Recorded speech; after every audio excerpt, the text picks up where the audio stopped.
All right, guys. I'm, of course, the Big Izzy Wing is putting on Flight of the Flags out here at the Slidell Airport. Came inside to interview somebody that you are going to want to meet because this man is one of many that was in the military, served our country in World War II, and is responsible for our freedoms. James Rob Robinson, thank you so much for coming on the air with me today. I really appreciate it. Thank you. Well, you know, you're very soft-spoken, so I'm going to ask the listeners to please listen up a little bit. But I got to tell you, you may be soft-spoken, but your actions have given us a lot of very loud results. Well, good.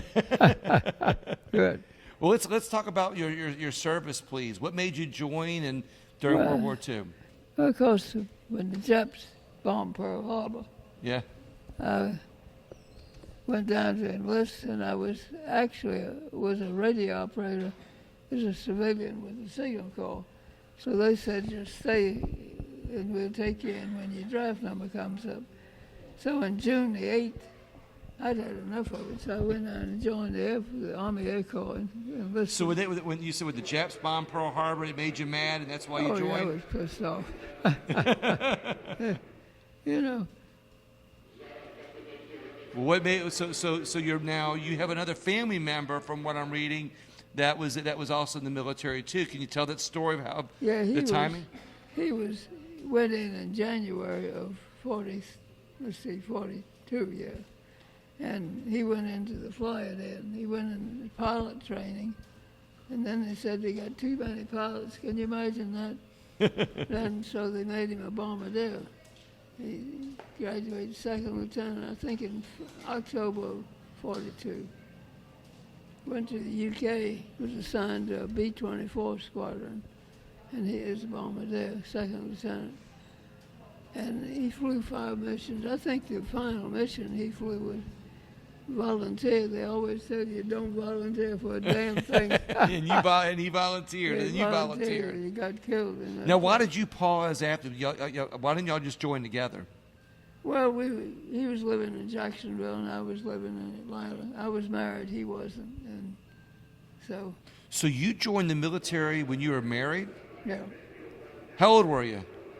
Let's see, 40, 42. 21. I guess I was 21. Yeah. So you're 21 years old. You're married.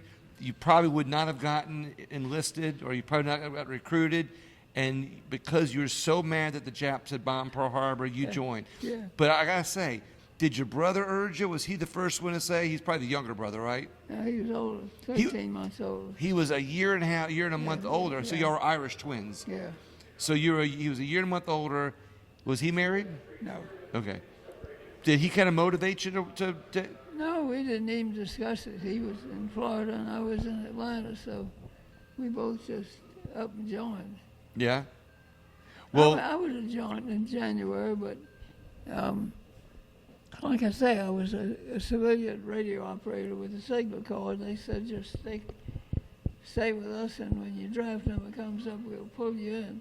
I got to thinking about World War I, the signal corps running wires out in the battle. I said, the hell with this. I'm going to go in the flying end of it. So. Yeah. Actually, I was being trained as a bombardier. Went through all the ground training. And then the bomb site was about 3 stories up in a hangar. And the last story, you had to walk this catwalk thing up to the bottom. I got out and froze on that damn thing. I had to fear heights I never knew about. They put me in front of a board of colonels. How the hell could you not know you didn't have a flight? Height. Fear of heights when you joined the Air Force. Yeah. The furthest I've ever been was a fig tree and a 2-story house. I said, how the hell am I supposed to know? So where were you born? Where were you living at this time? In St. Mary's, Georgia. Okay, St. Mary, Georgia. I graduated from high school in 1937. My parents moved 2 years later to Jacksonville, and of course the war came on, so I never actually lived in Jacksonville at that time. So back to your fear of heights. I kind of want to pick up where you're from because I'm trying to do a timeline. But you had a fear of heights. You didn't realize. Now you'd already enlisted, so you couldn't back out at that point. No. But were you able to get over your fear of heights because of your? Today I can look at a TV and some guy's climbing a mountain. I can't look. But it didn't stop you. It didn't stop you from being in the military and. No. Well, see, once I wasn't flying, I had a ground job, like in here, and we ran radio stations, and the particular last one was a radio teletype. Ike would send his transmissions to the base in Scotland. Scotland would send it to Iceland. We would send it to Newfoundland. Newfoundland would send it to New York, and New York would send it to Washington. That's the way, Why did it jump around like that? Why? Well, they didn't have any choice. There was radio antennas. You had to get set up so you could transmit from Iceland to Newfoundland, Newfoundland to New York.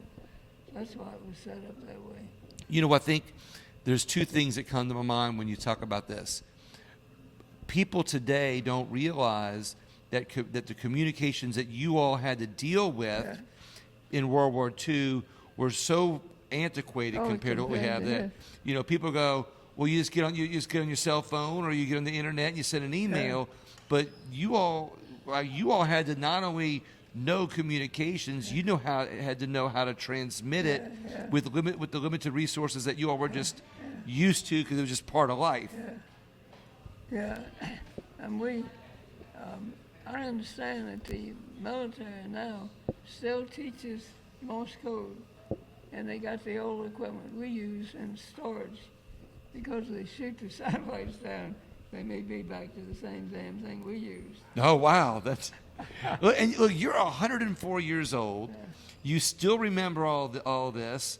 You're still very familiar with it, and you can still connect that memory and that experience with the communications that we have today, and what will happen if we don't have them at our hand. Yeah, I went into a base in St. Louis, Missouri. Of course, they couldn't carry our cell phones. I had to leave them outside. Yeah. But I didn't recognize the damn thing I was looking at. I was used to Morse code, da da da da da da da, and the radio teletype. We had Morse code in Iceland, but the main information coming from Europe to Washington was radio teletype. Right. And we just took the tape and shoved it in the next machine going to Newfoundland. And when the war was about over, about a month before it ended, some idiot in the UK sent a message through, the war's over. That damn thing went through our system all the way to Washington. We never heard anything about it, but man, that was the guy that did that was a nutcase. So you guys had to in your communications would have to know, okay, it's going to Washington or wherever the end result was, and you would have to pick the best path based on the radio waves and knowing where the antennas were to get it to wherever it had to get to That's the quickest. It was set from UK to Iceland, Iceland to Newfoundland. You knew the antennas would transmit that far, and then Newfoundland to New York, and New York to Washington. It's only certain distances a radio signal will go, and so the antennas were set up that way. Now you made me think of something here. How close to Greenland is Newfoundland? I don't really know how many miles. I originally went to Greenland. Antenna-wise? Yeah. Well, see, our messages went from Iceland to Newfoundland, so that's a lot of distance. Yeah. I went to Greenland when I first went overseas, and I was up there about 3 or 4 weeks, I guess. Man, the fresh, cold weather, Jesus, it was 40 below zero. Iceland was kind of like North Carolina in the wintertime with the wind blowing. The wind blew all the time. Yeah. But Iceland, we were in regular uniform. Yeah. It's GI uniform and coats. in Iceland, in Greenland, we were in fur-lined boots and fur-lined hats, and the only thing you could see is your nose, your eyes, and your mouth. And I'd walk from my quarters to the office, and you'd be just about frozen by the time you got that far. So you were stationed in both. You served time in both Yeah, those I was areas. in Greenland about 6 weeks, I guess. Yeah. See, when I was sent there for, they sent us to school in St. Louis, Missouri, and they taught us this new direction finding equipment they had, and they had GIs and officers and everything went through the school. That's all they taught, that one piece of equipment. And then they flew us to Greenland and waited there till the equipment arrived in Iceland. And then they sent us over to Iceland, at least me and a couple of GI guys, to install the equipment. And you know, back in those days, you can't call 800, hey, it don't work. So the damn thing didn't work. So I asked the sergeant, I said, take the side off so we can see what's going on. And there was a big spark jumping from here to here. I said, Sergeant, you got a hacksaw? He said, yeah. Saw that damn thing off about 4 inches so it won't jump. Worked. I don't know whether everybody had that. Back then, I love how you said they didn't have 800, it don't work. Yeah. So you were part of the Make It Work program. that's You knew right. how to make it work. Your job was to fix it. don't come tell us it don't work. Fix the damn thing. And see, I was an amateur radio operator when I was 12, so I was used to equipment like this. My father taught my brother and I Morse code when I was 12 years old, and so I could copy 20 words a minute in Morse code and send it. And most of the stations used Morse code, but for that particular thing, Morse code was no good. They needed the radio teletype. So let's talk about your brother a second, because you're here today at Flight of the Flags, and you had your brother's flag flown in one of in the plane to do the Flight of the Flags in honor of him. Yeah. In honor of him, let's talk about his service for just a moment. Then I'm gonna come back to you. Well, he went into pilot training, and all of a sudden he was about takeoff and landing. They called him in and says, you're going to make a bombardier out of you. So he, all this time he's spending in the USA, which is good. Right. And he finally finished in Denver, Colorado. Last time I saw him was January of, 43, I guess it was. We both wound up on the same base. And they don't allow that anymore. So when they sent him to school, they sent him to one school, sent me to another one. We were both being trained for bombardier. Of course, he went through, and I got kicked out because of the fear of heights. And you know, that might have been saved my damn life. You know, I could just as well have been shot down in a plane just like he was. Oh, so he was shot down? Oh yeah, he was flying over France. The Germans put out false information that they were graduating a bunch of German pilots in France. And so we sent B-24s over there to bomb the hell out of them, kill all the pilots, you know. So. But there were no pilots. When they got over there, the Messerschmitts were waiting on our B-24s. And that's how they got shot down. They just shot the hell out of them. And his plane made it to the English Channel and crashed in the ocean. Of course, who knows who was flying the plane? Could have been anybody. Normally, you had two pilots, you had a bombardier, pretty good-sized crew.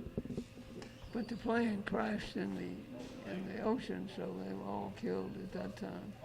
His body floated to shore, and of course they had dog tags. And the German Red Cross and they weren't like the German soldiers. They got his body, had dog tags. They buried him and sent the coordinates to the American Red Cross. The American Red Cross notified the army that handled people dying, and so when they invaded France and took over France, they moved his body from where the Red Cross had buried it to a cemetery. And then my parents had his body brought back to the States, and let's see, I went over in 48. He must have been 49 or 50. And he's buried in St. Mary's where he grew up. Yeah. Wow. And I've got a stone right back of him in the same, because this stone's been sitting out there. Looks like it's old as hell now. Well, so does the stone look older than you? Yeah. That stone's been waiting for that stone. That grave marker's been waiting for you so long. I see. My first wife was a wartime wife. She went to every base that I went to. She'd be riding on the passenger, and we'd be in the troop train. And she'd get to a base or station, and they'd have army buses waiting on us. You didn't even get time to say goodbye to your wife. She left us standing in the damn railroad station. But of course back then they had bulletin boards, room and board advertised in the railroad station. So she'd call and get a room and board place on me. But when they shipped me from Kingman, Arizona to let's see, where was it? North Carolina. Anyway, North Carolina to start officer training. It was an overnight trip, so they had us in a Pullman. My wife was back in the coach. So when it got dark, I went back and got her, and we got in the damn bunk up there, And then about 2 a.m, some damn idiot that should have been in service, but he's working for the railroad. What do you mean you got a woman? I said, it's my wife. I don't give a damn who it is. You can't have her. I said, well, she's in here and she's staying. Well, so he made me pay him $25. And they did the same damn thing after I was commissioned, a second lieutenant. I'm stationed at... let me cut this thing off. Yeah, now that's really interesting. So basically, where you were stationed. Just to recap a minute. Just to recap for a minute while you're handling that, where you were stationed. You snuck your wife into the bunk with you, and somebody on duty said you can't do that. That's the railroad. The railroad said that. He was just collecting money, So he said, "Well, you got to pay me $25." So I paid him $20. The same damn thing happened when I was stationed in Florida, and they sent me to St. Louis. Now, we had a baby by then. It was about 3 months old. And so I brought him in, and we both, all three of us in the bunk. Conductor comes up with that same crap. I said, I ain't paying you a damn cent. I was an officer by then. They were running the scheme on you, Yeah, but they were just making money. They were just making money off of And you. they get some, 18 or 20-year-old kid, and he's scared. They tell him, they go, contact the commander of the base he was going to. But the real truth, if they had actually contacted the commander of the base, the guy would have laughed and said, good for him. You got a woman in the bunk with him. At 104, you got some good memories and some good jokes. I love it. Yeah, other than that, walking, driving, I'm in pretty good shape. Now, how long did you stay in the military? Well, I was in June the 8th, 42 to September 45. They just wholesale dismissed everybody. I mean, we just getting rid of them. So after the war was over, they said, They had over 11 million people under arms. Can you imagine the payroll? Yeah. So they got rid of us. And then, so I was out for 3 years. In July 48, the Berlin airlift was going on, and they realized if we go to war with Russia, we don't have any troops. All these guys are trained up out in the streets working somewhere, so they started recalling us. In fact, of course, I was civilian. This letter comes in from the U.S. Air Force. Because I was in the Army. And of course, the Air Force separated from the Army because they were bigger than the Army after the war ended, so they formed their own unit. And the letter says, you can take this form down to the notary and sign in and mail it back, or you can do nothing, and we're going to get you anyway. So I figured, well, it'd look better if I enlisted, so I enlisted. And so that was July 48. They sent me straight to Japan. We crossed the Pacific Ocean, a little hospital ship. They marched us down to the port. And there's these great big ships, you know. I said, well, that's good. They had this half-inch little boat you'd call it, you know. It was a hospital ship, had bars on the windows. And so we went, it took us 21 days to cross the Pacific. Wow. We saw one ship the whole time, and somebody in our ship had to have an operation, appendicitis, I think. So they wired and got this naval ship to come in, and they took the guy over there. And that was the only people we saw the whole time. So they're shipping you all over there just in case another war broke out with Russia. Well, they pulled us in because of that reason. Yeah. Because they, you know, they needed troops. They just had gotten down to damn near nothing. Everybody was gone. And especially they trained all these people, and now they're out here working as civilians.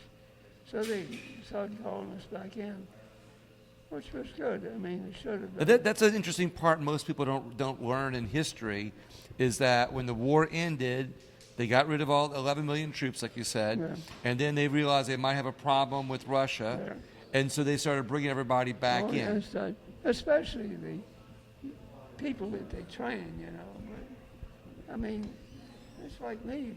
I was trained in electronics and being an amateur radio operator with an FCC license, you know, I was kind of top dog in the electronics. So they got my butt back in. So now you're over there for how long before they said, we don't need you now? I was in Japan for 39 months. Oh, wow. Long time. I came back to the States in, let's see, December of 51. Because my wife and daughter were over in Japan with me almost the whole time. So Yeah. we had a condo, and, you know, it's just like going to work every morning. Right. You know? We weren't allowed to eat off base, and of course now in Japan you can eat anywhere you want to. But back then, we could go off base and buy things, but not food. And you know, the Japanese people were the friendliest. Because you know what it is, when we win the war, then we hire all these people. We build all these big Tachikawa base and a air base down the road about 14 miles. It was fighter pilots. And the Japanese were working, being paid to build all this damn stuff. They loved the hell out of us. Now the Tachikawa is now, I think it's a park. He did away with it. It's interesting that after we bombed them to end the war, they have a base over there, and they're friendly with everybody. Oh, yeah. Well, we pay well. We hire everybody. But you know, when I went there, I had been in Japan about a month, and they said you got to go up to Air Force headquarters, and I forget the name of the city, but I'm riding this damn train full of Japanese. I'm the only American on the damn train. I said, Jesus Christ. So you got off the plane at the train, and it was about 3 miles to the base. And for some reason, they didn't have a Jeep or anything there to meet me, so I had to walk. But the way I was walking was just nothing. It was, you know, the buildings, it's all torn down. Right. And we got to the base. But, you know, we were at Tangico Air Force Base, and one time they had a small base out on the West Coast, and they'd fly the payroll out there every month.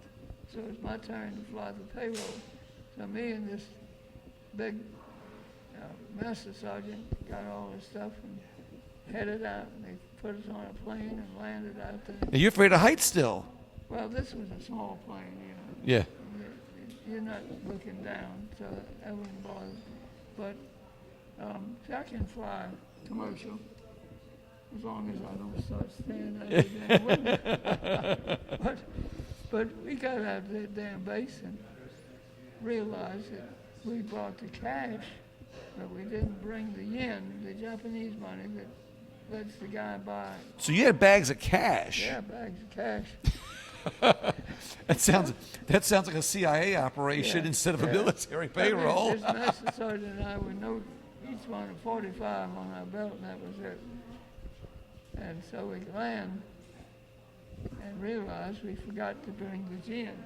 The Japanese seldom GIs bought yen. They got cigarettes, and they went out and traded the cigarettes for yen. They didn't have to buy the damn stuff from the government. So, but anyway, they sent another plane out and dropped the damn yen down for us. like yen from heaven. Yeah, I thought we'd catch hell when we got back to the base. Nobody said anything. We thought it was a big joke, you know. So they just radio back. So we'll send a bag of yen out there. Yeah. I mean, but here we are, flying in this little plane. I don't know how many thousands of dollars of money we had. And each one of us got a 45, and that's it. Well, what's interesting is now you talked about the $25 payoff you had to do earlier, Yeah. but that's a lot of money back Yeah, then. it was right then. You know, And now you can. they were scared me because I was enlisted. I thought I'd get in trouble. But once I got commissioned, I thought the commanding officer would just laugh. Thumbs up to that guy. He got a woman up in the berth over there.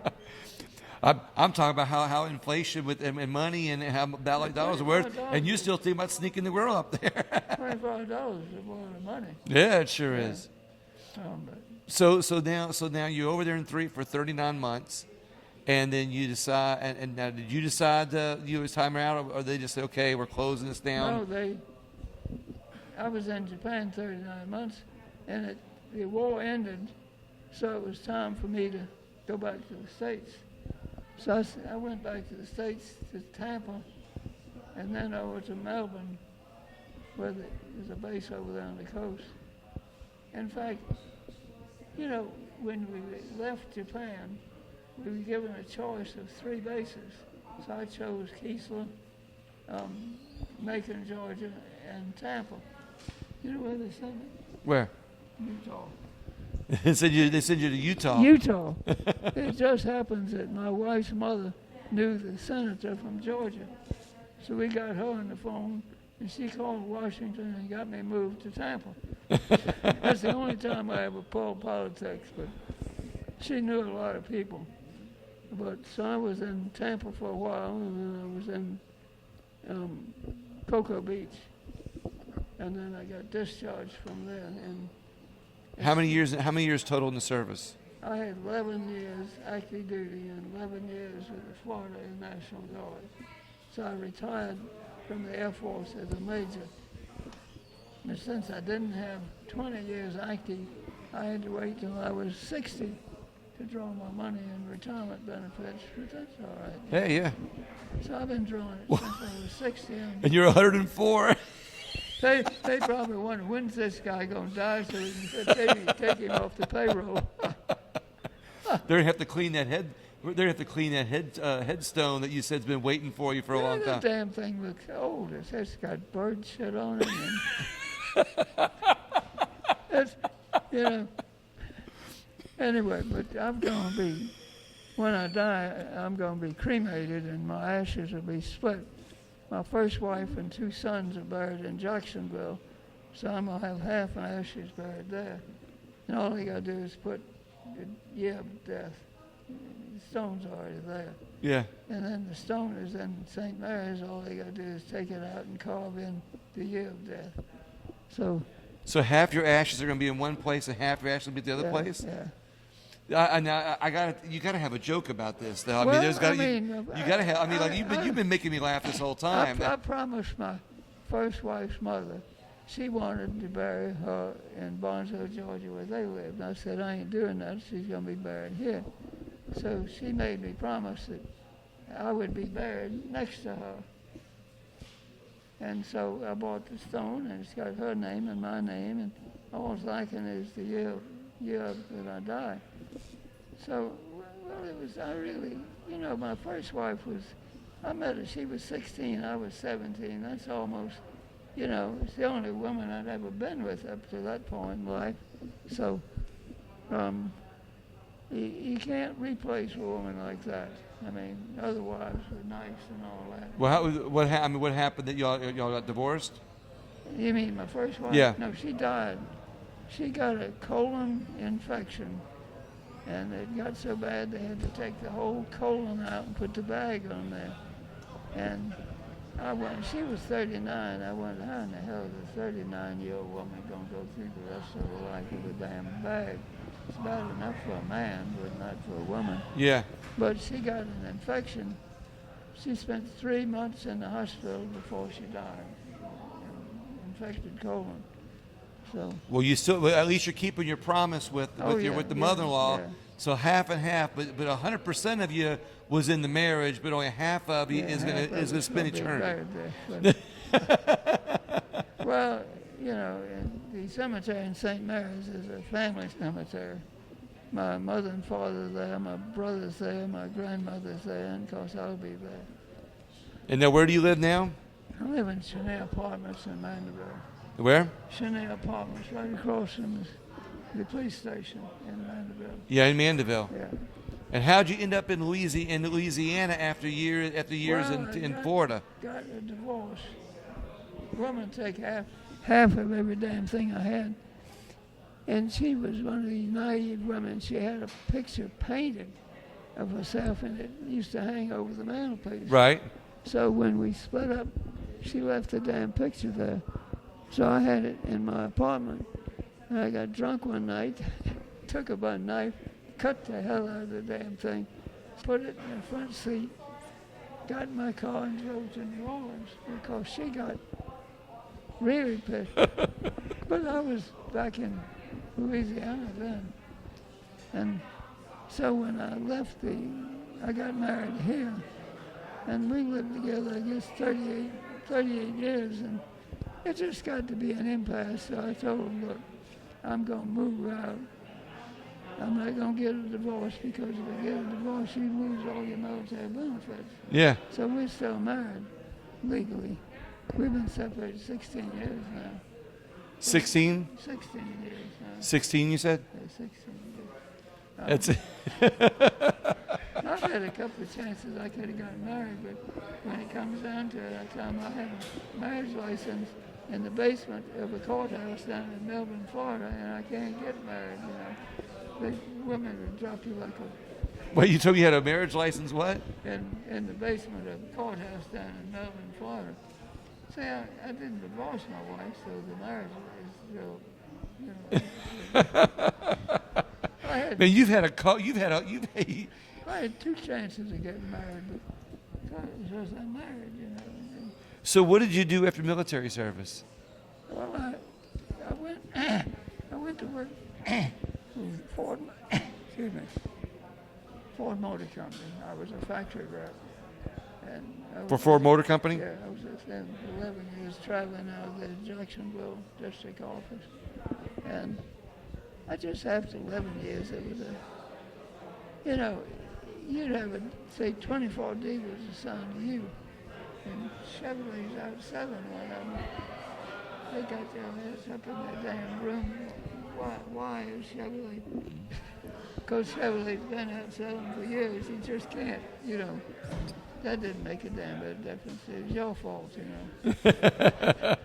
I just finally got enough of that crap after 11 years. And so I moved on. I started selling insurance for 5 years. Hit the $1 million sales, and I got tired of insurance. You know, you had to keep getting prospects somewhere. made good money, but I quit and went into advertising school sales. When I moved from Jacksonville to New Orleans, my friend was running the business school down on Canal Street. I think it's still there. He ran the school and I went to work for him. But the sales force there hated my guts because I was a friend of the boss. And even though he hired a woman to make phone calls and get leads for me, and I would sell those leads, where the other people got school leads. I finally, after about a year and a half of that, I said, you know, I got in a fist fight with one of the officers. He said I stole his sale. I said, well, he didn't say anything to me about it. They'd ever talked to anybody, so I sold them and got the money, and you know, so I kept the sale. But the guy wanted to get in a damn fight, you know, and I said, even at that age, I'm not going to start fighting people, so I quit and went to selling educational sales. There was a school of, what's the name of it, the big home, what's the name of it? You know, there's a reason I wanted to discuss your life after service, and look, I'm enjoying our conversation. Yeah. You are so witty and so fun. But you know, when I got to selling, I was a damn good salesman. You have to know when to shut your mouth. You know, you make the close and you shut up. The first guy talks loses. And I'm not saying anything, so the guy's sitting there and he's either buys or he doesn't buy. But everywhere I went, I was a top salesman. I mean, I just knew how to sell. And, you know, in fact, I knew how many calls. I'd go down the street and call on small businesses. I knew how many I had to call to get appointments, how many appointments I had to get sales. And I don't give a damn whether you're in New Orleans or Shreveport or where, the ratio worked out the same. So if you think the end of the day's coming, you haven't made any sales, all you got to do is make a few more calls and you're going to make sales. So I made good money selling. I love it. Well, one of the reasons not only enjoying talking to you and hearing your stories, because things are so different. You know, you're in a time period that we only learn about in books, and you live that time period. Today's world is computers and you know and et cetera. But you know, the car manufacturing business is booming, insurance sales. But what's interesting is you got to live in a time period right after the war, where we fought a war. Millions of people died, and freedom was at risk, and where our way of life in America was at risk. And you were one of the people that was responsible for us winning the war. So you come back to America, and you have to live in an economy that you protected. And in some opinions became more vibrant. You know, in the 50s and 60s, it was a very vibrant time in America. What were your thoughts? Did you ever stop and think, I saved this, I protected this? Never, not really. I just got myself into sales and made good money. So I never really started thinking about it until I got old and realized that there ain't many of us left anymore. And all of a sudden you feel like, you know, like you're back with the military. The Army had me down for the 250th birthday at the museum. They invited me down, gave me a commendation from the Congress for my service. And then I get invited to all kind of things as honorary guest. I was over at Madisonville when you remember at the end of the war, the sailor that kissed the nurse in Times Square? Yeah. Okay, well, was that you? No, it wasn't me. Wasn't me. But I understand the two of them got together. They never get married, but they met each other later in life. But they were unveiling a statue of this at the Madisonville, not courthouse, City Hall, and I was invited as a guest over there. And but you know, and then, in fact, the statue's there for just 12 months, and then it's moved somewhere else. Right.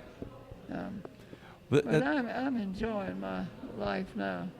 I mean, it's, you know. You're a rock star. Yeah, I'm a rock star. I'm invited to all kinds of things. Well, let me ask you a serious question. I ask a lot of people this on my regular podcast. Yeah. I ask a lot of people this. Well, actually, I ask everybody this question who sits in my interview. Yeah. Where do you think that we are still losing freedom in America, or where do you think that we're losing freedom the fastest in America? Damn socialists and communists that are getting elected, we're losing it. I don't think that they'll ever take over, but they took over New York. But you know the problem with that is, if they'd get off their ass and voted against that mayor, he wouldn't be there. Right. They got nobody to blame but themselves. He got elected by very few votes. And, you know, the guy shouldn't be there. But now he's a big shot. I understand now he wants to go talk to Iran. You really are paying attention, aren't you? Yeah. So he wants to go talk to. So where else? I mean, is there anything else that you can point to? You're basically, because I'm seeing how observant you are and knowledgeable you are, and you experienced communism and socialism. You saw it firsthand, and now you're watching it on the uprising in America, as you said. But anywhere else that you think we're losing freedom in America? Well, I think that voting, a lot of people don't vote. I don't give a damn whether they're Republican or Democrat. They need to get their butts to the polls and vote, you know. But a lot of them don't, and that's a shame. I say that on my show a lot, is that the reason why politicians get away with what they get away with is because not enough people go and vote. That's right. And so what happens is, when only 10%, you know, on a local election, you might get 10% of people show up. That's right. If it's national elections going on or national offices going on, you might get 40%, maybe 50% on a hot presidential ticket. But what happens is those politicians, they might not know how you voted, but they can say half the population is not paying attention, or they might say 80% of the population is not paying attention. They know they could get away with things. Do you see that as a problem? It's an awful. Look at the fraud. I mean, I can't believe the fraud that goes on. Look at this guy, Tim Walsh. He would have been vice president had he gotten elected. He's a damn crook. He just finished giving a guy that raped a girl, and they charged him, and he gave him a, what do you call it when they free him? Just freed the guy. He didn't have to serve any time. What the hell kind of guy is this Tim Walsh? Yeah. He's a big politician. They tell me that almost all of his vacations were spent in China. Really? Who the hell goes to China just for your vacations? Wow. Obviously somebody who doesn't love America enough to go see more of America. He's working with the Chinese. Wow. Well, I got to tell you, James, I could talk to you all day long, and I hope to talk to you some more off camera here, but is there any final words that you want to leave the viewers with?